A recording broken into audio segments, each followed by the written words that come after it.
We have a special closer for today's formal program.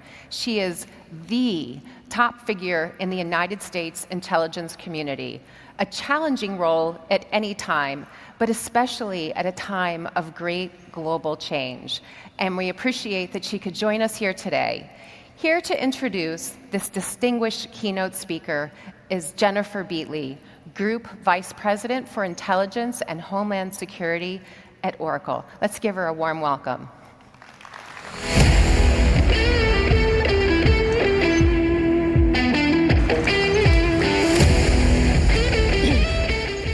Good afternoon. As Rhonda said, I'm Jennifer Beatley, Group Vice President for Intelligence and Homeland Security at Oracle.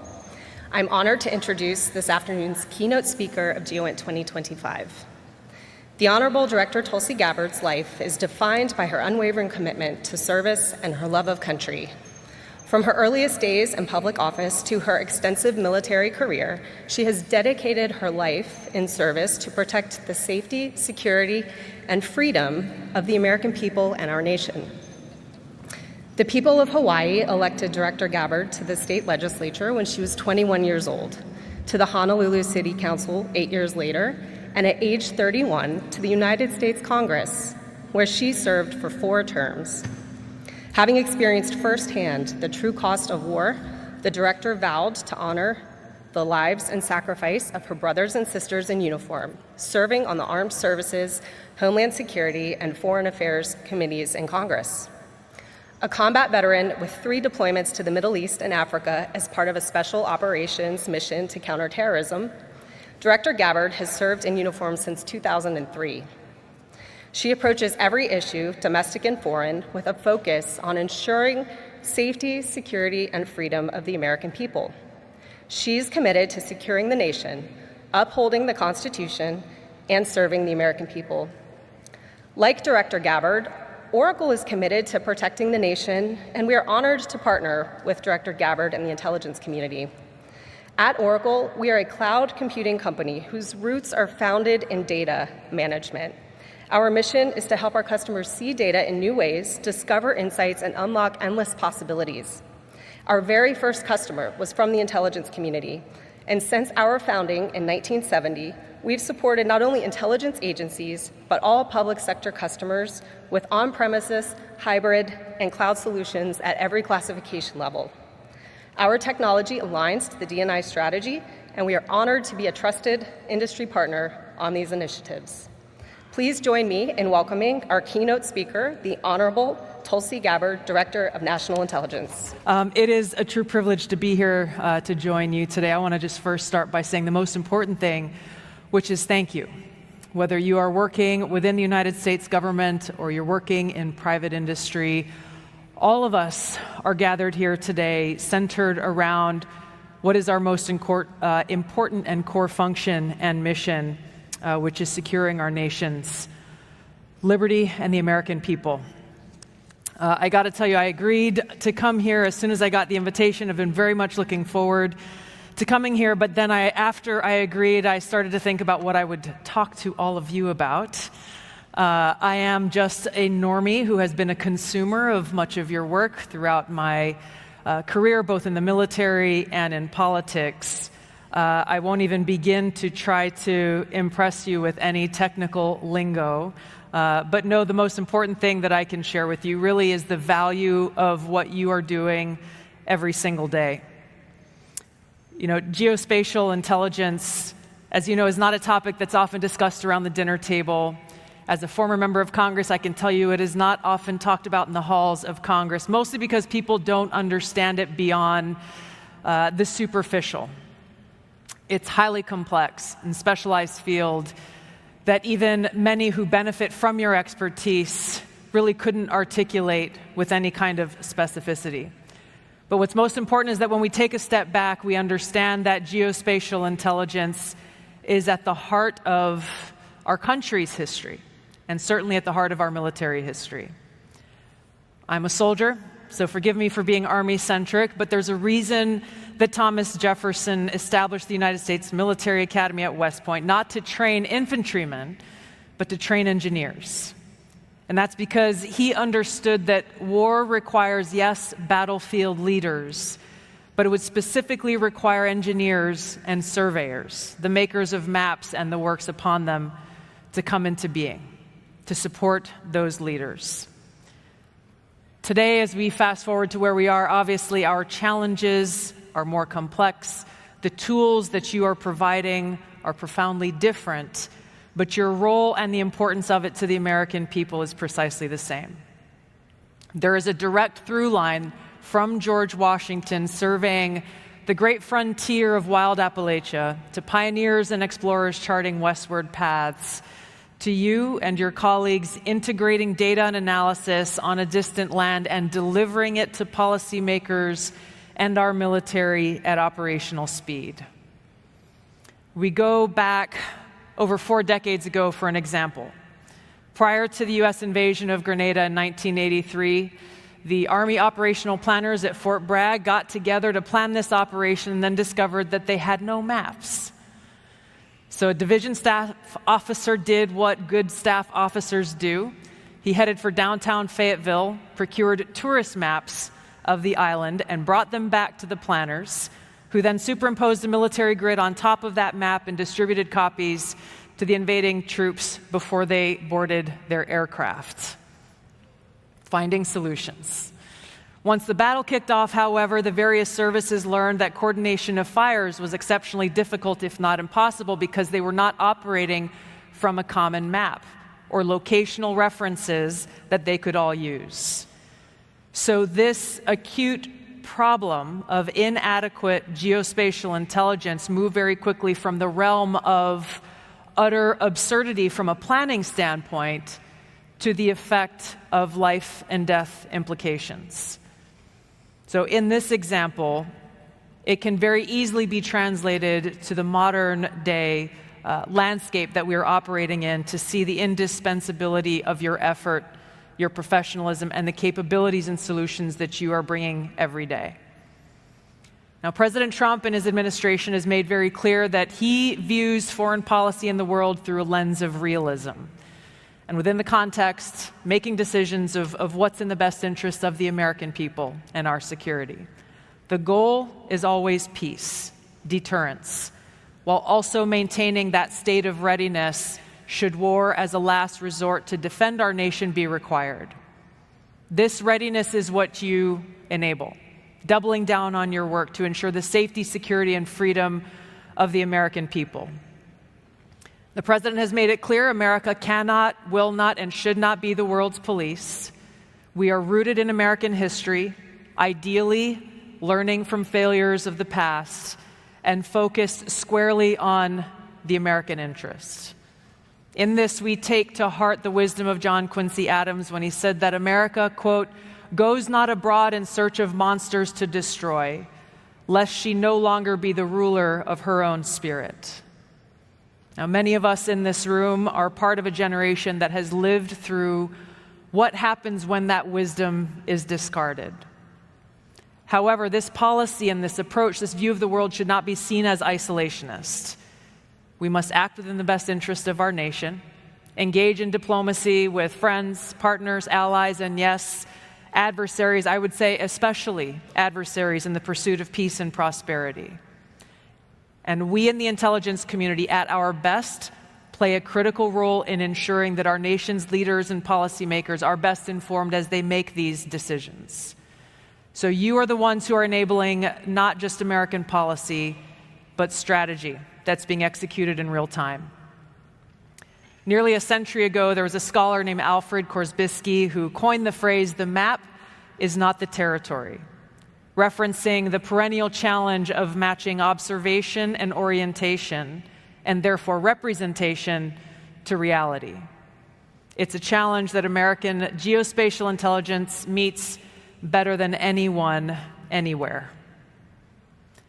Now we collectively face an array of challenges and opportunities. Many of them you are discussing here at this symposium, with incredible innovators joining you with the latest tools and methodologies to support this critical work.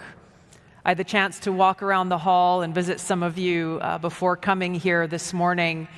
and to a person was thoroughly impressed with the innovation and the problem-solving mindset that I saw on display.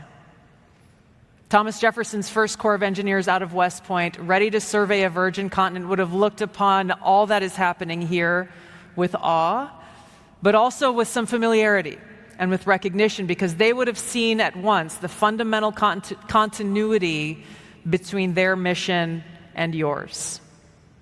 So the tools at hand for the general public, not just their government, are also extraordinary and surpass those available even via classified means a mere generation back. When we look at the general understanding and application of geospatial intelligence, it comes down to a person not involved with the government or the military with a laptop who's able to call up detailed and commercially available imagery and mapping of the world's most distant corners, something unimaginable even a decade ago. I remember when we used to have to go online and print out MapQuest maps to get directions to go from one place to another.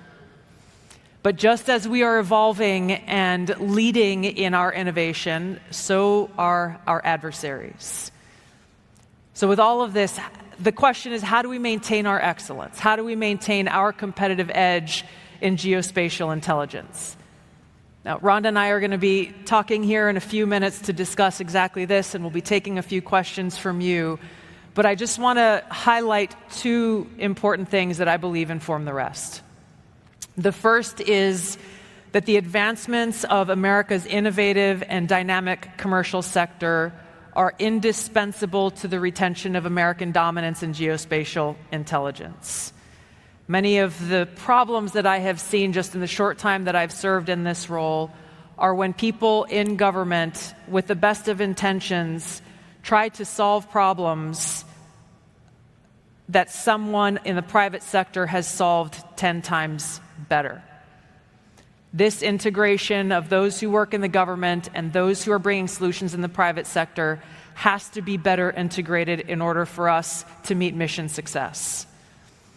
Within this, of course, is the advent of artificial intelligence, which is already transforming nearly every sphere of endeavor.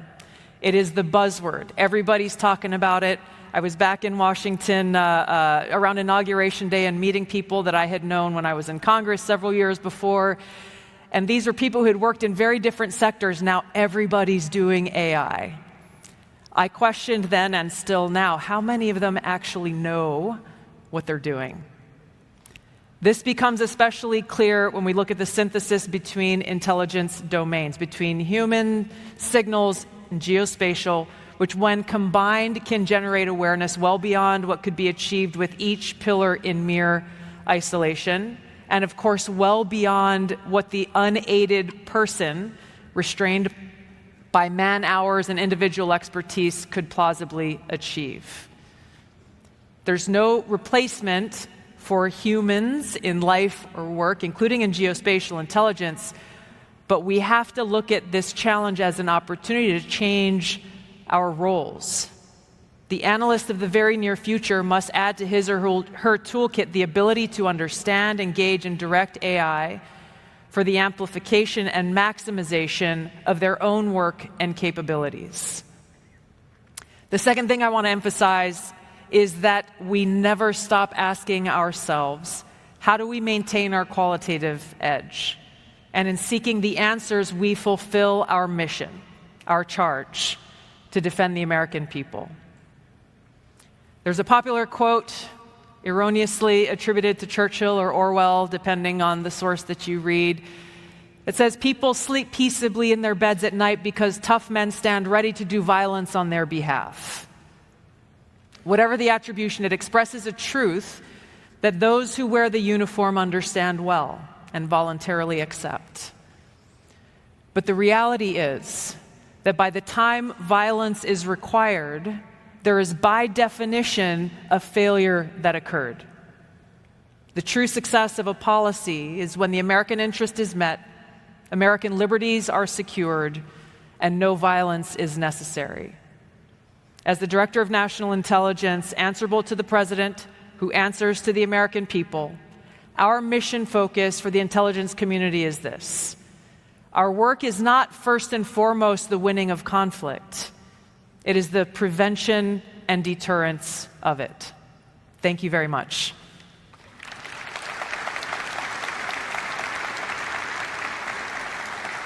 Good.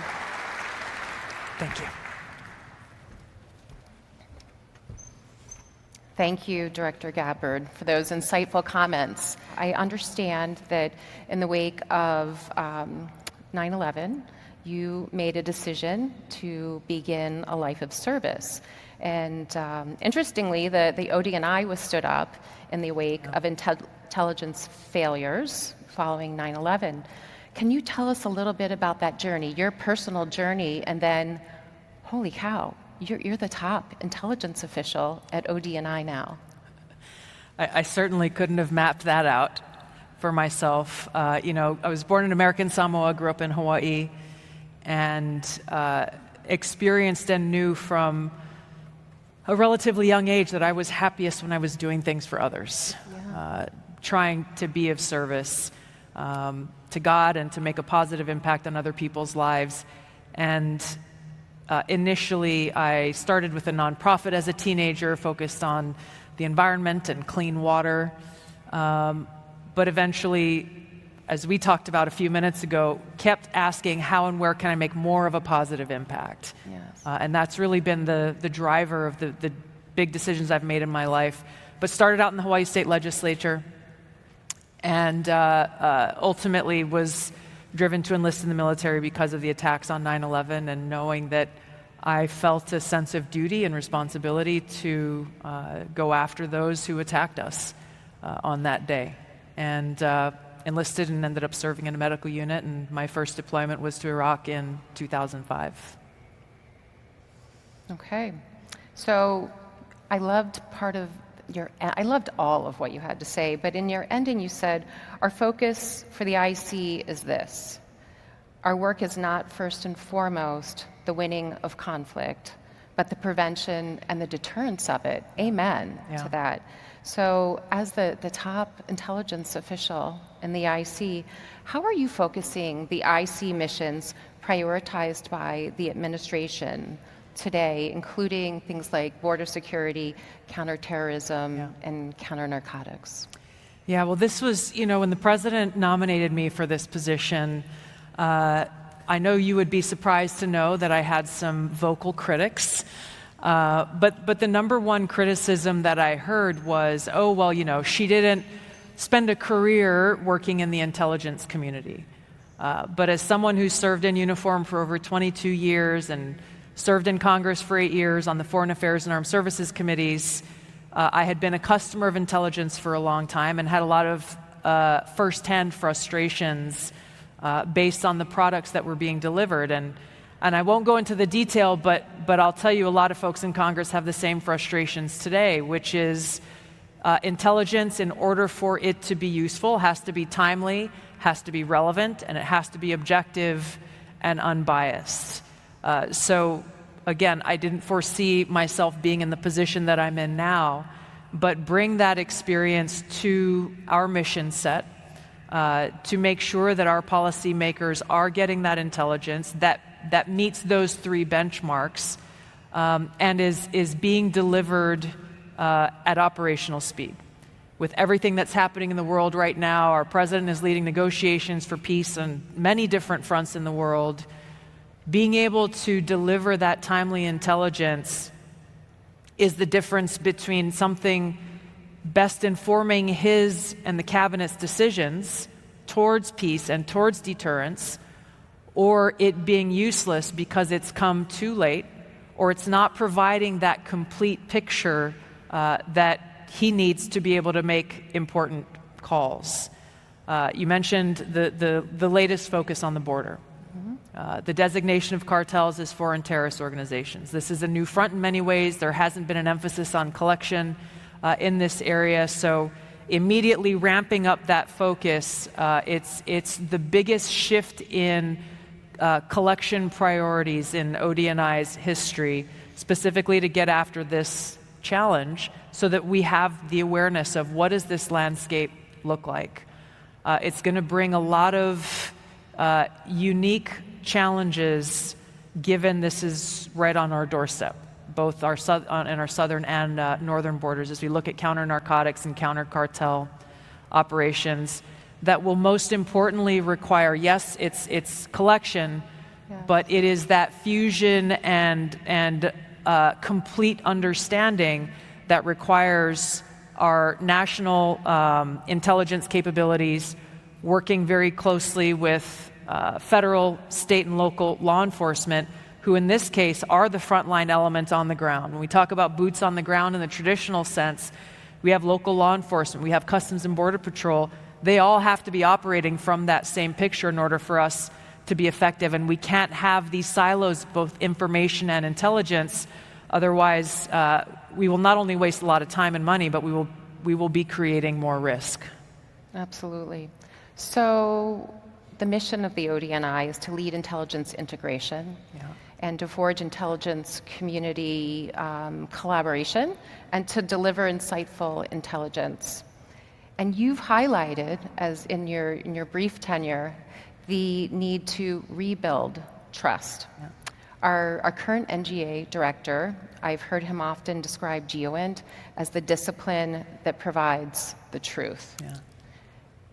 In your experience and in your current position, how can the GEOINT community lead the way in enhancing transparency and building trust?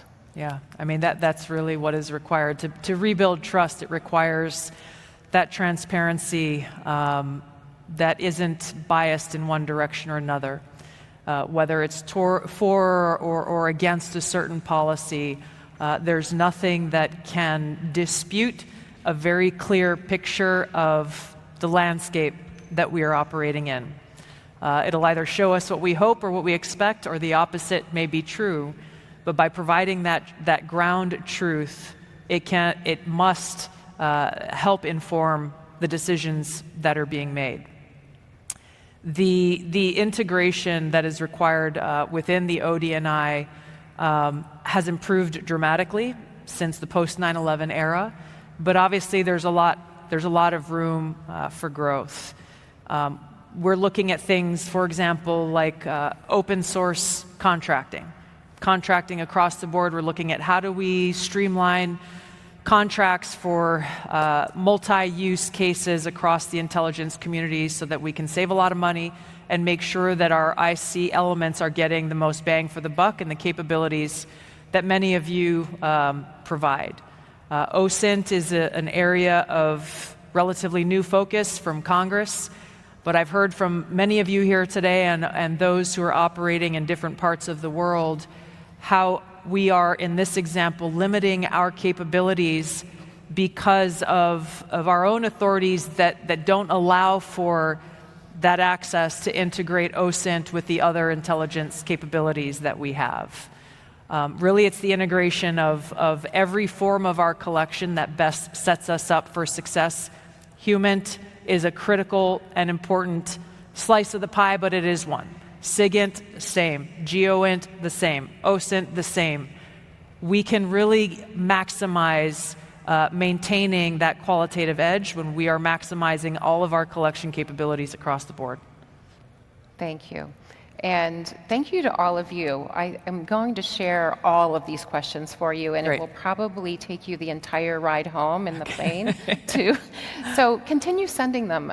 Director Gabbard is one of the most open and approachable people that I've had the honor to meet, and I hope that you will be able to learn a little bit more about our community through their very kind and insightful interactions.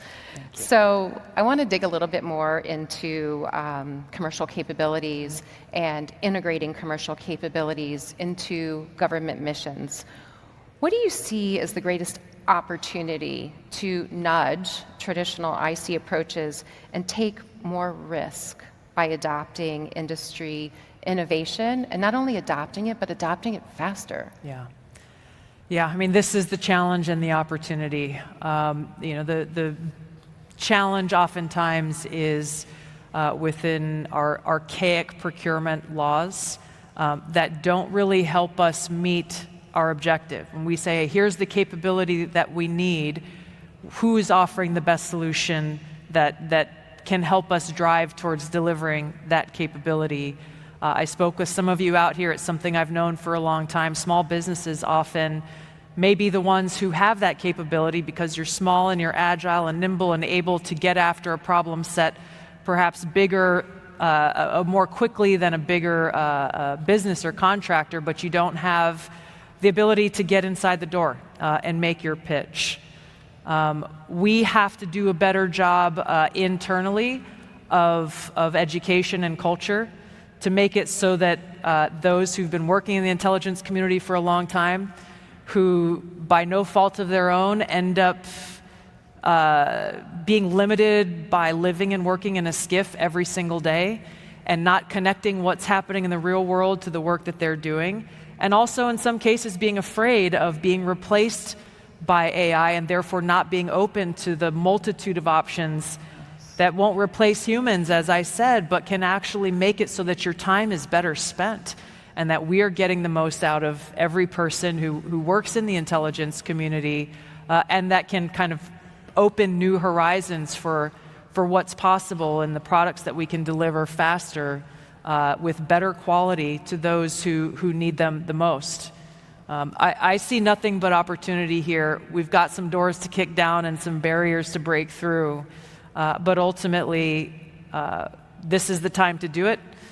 We've got a president who is interested in delivering solutions, and it's an opportunity for us to really question, and this is something I'm doing in my own organization and across the IC, as someone coming in from the outside, asking the questions that no one has dared to ask for a long time. But I'm finding in many cases these are the questions that have to be asked, because oftentimes when I'm asking, why are we doing it this way? What are we trying to get after?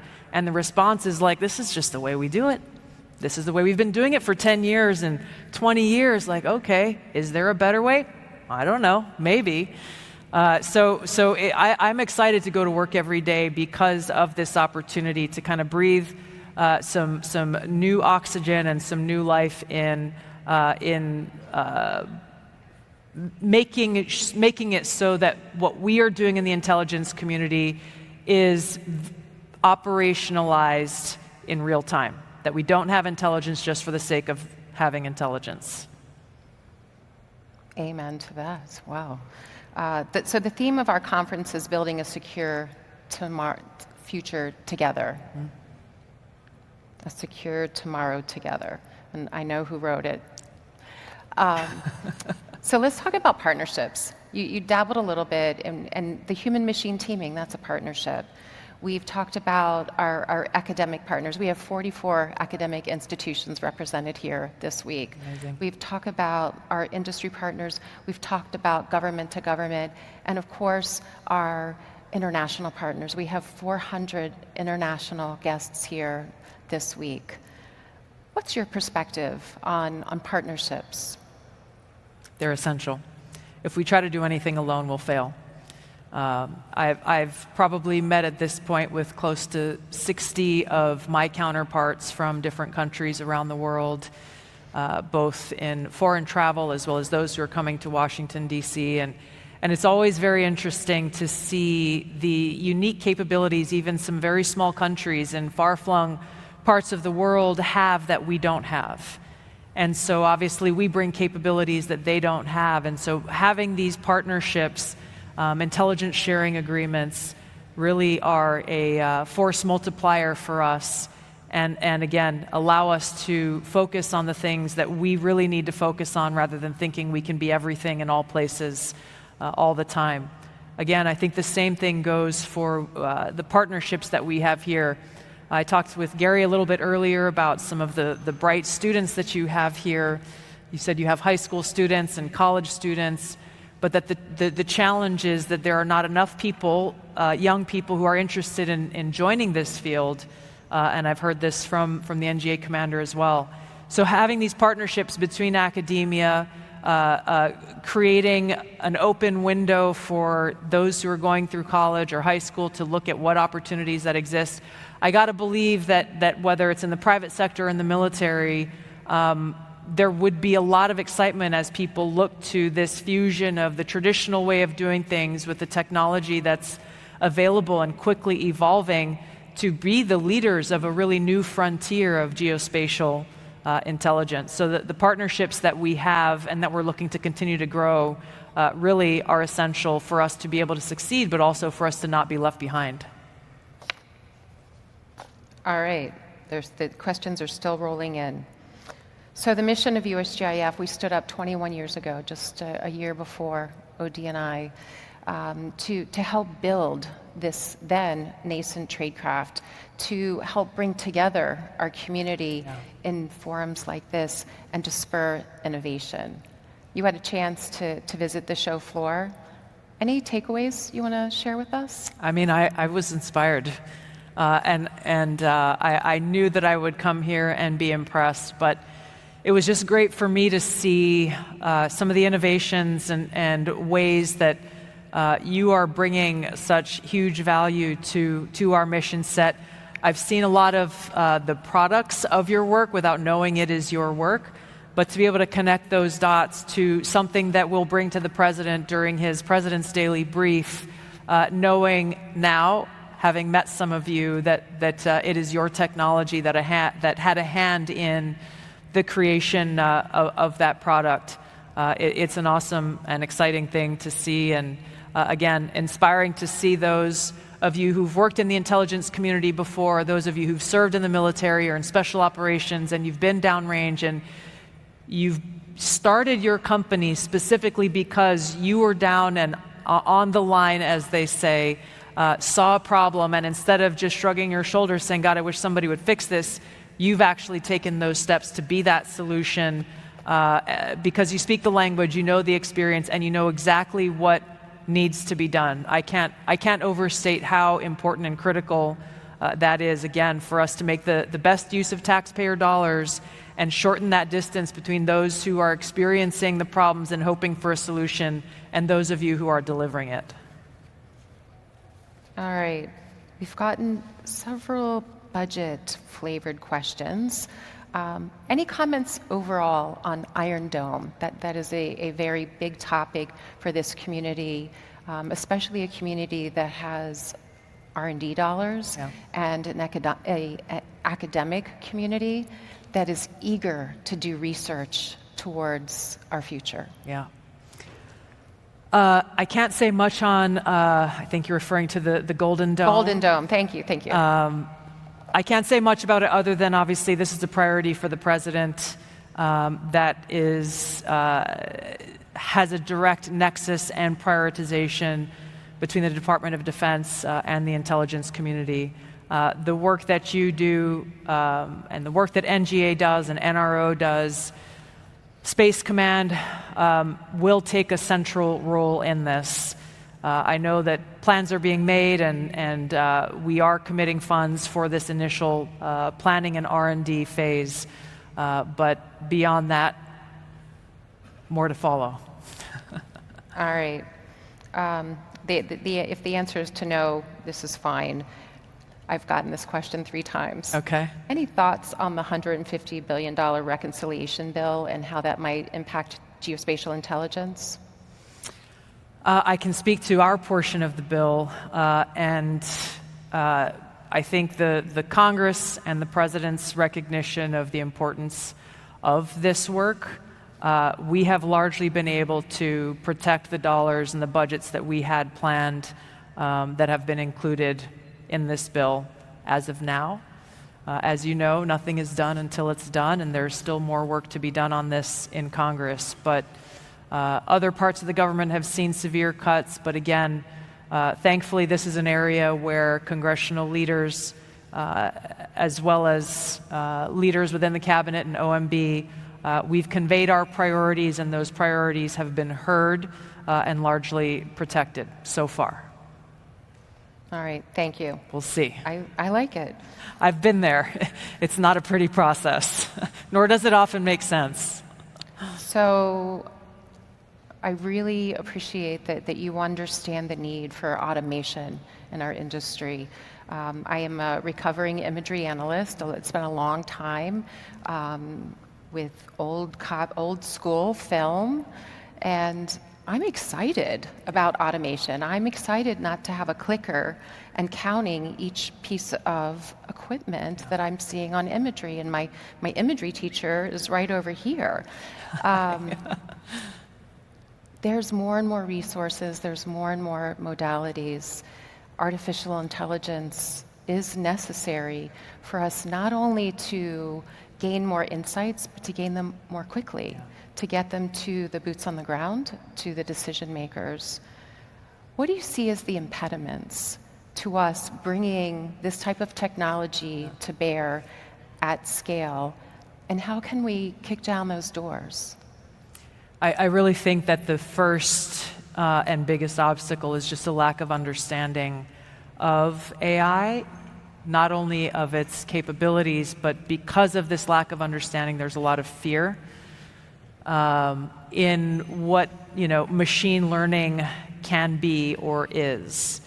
And so I was speaking with a couple of folks earlier who are running into this challenge in that they often hear people view AI just as a tool and it's its own thing, and you go and plug it in and who knows, we'll see what happens, rather than seeing it for what it is in how it can be and really is built to be that quickly evolving learning tool to make it so that what the analyst is trying to build, whether it's an assessment around the dynamics of what's happening in Yemen with the Houthis, and you have the Saudis and the Emiratis, and you have all of these different players there in providing that full assessment, or you're building out a picture of something that's been happening in an area of interest, and you're trying to track activity of different elements within that area.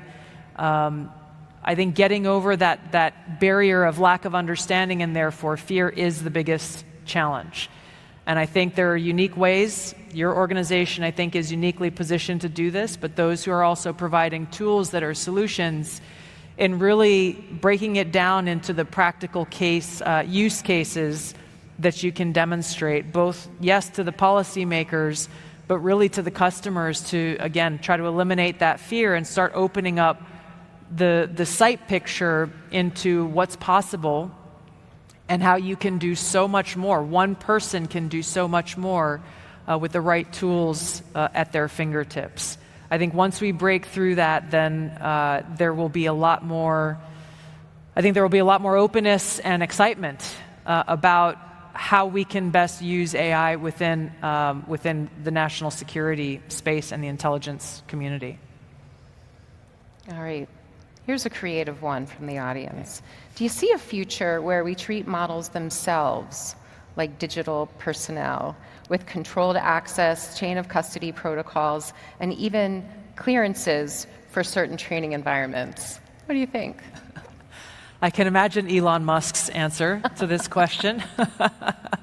I mean, I don't know. I don't know is the short answer. I think that, even a couple of years ago, a conversation around AI would not come anywhere near how AI is being used today. So, in the general sphere of things, perhaps anything is possible. But I think this is where some of the fear comes in is how can AI be used, but with the confidence that the learning and the modeling is done in a way that it reflects the needs and the direction of both the operators, but also the policymakers. So we'll see. We'll see what happens. Fair. We talked a little bit about this earlier, and this is a question from the audience, so on point. How can we reform, change, evolve, maybe is a good word, the federal contracting process to enable small and innovative companies, and I know that you met with at least one on the floor, to work more directly with the government to help solve critical problems, in parentheses, rather than having to work under big primes to get started? Yeah, well, this is something that I know the Deputy Secretary of Defense is taking on as his number one priority. specifically to reform this procurement process in order to open it up to allow the government to very easily find that best solution, whoever may be bringing it to the table. It's something within the intelligence community. Again, we're looking at how we can reform our own contracting. How do we open it up so that we don't always just go back to the same prime that's been used over and over and over again? How do we make sure when we're bringing in a startup, for example, who may just have a simple solution to be a single source, provide a single source HR contract that can be used across all of the IC elements? How do we make sure there's not another second or third layer of contractors built on top of that to supervise, and then have another layer of supervisors to supervise the supervisors? These are the kinds of things that we're running into that are not only a waste of money, but again, actually creating a more constrained environment, again, for a startup or a small business who's got a unique solution to a problem that we need solved at a much cheaper price for the American taxpayer than we've seen for a long time. One of the challenges here is that there is some internal resistance. This is where the revolving door can be dangerous, where you've got folks who are working in the intelligence community who've made friends with the big prime and they want to get a job as they go out the door, and they're kind of, seeding the landscape for that. We've ultimately got to remember our responsibility is to the American people, and make sure that we're delivering solutions as good stewards of their money, and cognizant of the mission that we need to deliver on. Okay. So you're 4 months into the job. Almost, yes. Almost. What's your biggest surprise so far? You must have had expectations entering office, and now you're here mid-May. What's your biggest surprise? One thing that I've seen and found so refreshing is that as I've started to make some changes within ODNI, but really across the IC, I sent out an initial message basically saying, I want to know from you, wherever you may work, what problems you are seeing that need to be fixed. Feel free to reach out to me directly. Almost immediately, I started getting emails and Skype messages from people reaching out directly saying, thank you for asking. No one's ever asked me before. I got an email this morning from a woman who is been working in the IC for over 20 years, and she pointed out a very specific problem that happens to be affecting her, but it affects a lot of people. Mm-hmm. And thankfully, it was something I had already identified. I replied to her email, I think an hour later, and said, hey, this is what we're doing. This is what we're working toward to solve that specific problem. Thank you for bringing it to my attention. And so I'm just grateful that folks are contacting me directly, so that I can make sure that the bureaucracy isn't burying the real problems that exist, because it gives us an opportunity to actually try to get after the solution to those problems. It's refreshing. Excellent. Well, we have a very active community here. Thank you for your questions, and I will share these with your team to share back with you. I look forward to working with you in the coming months and years. Thank you so much for being here today.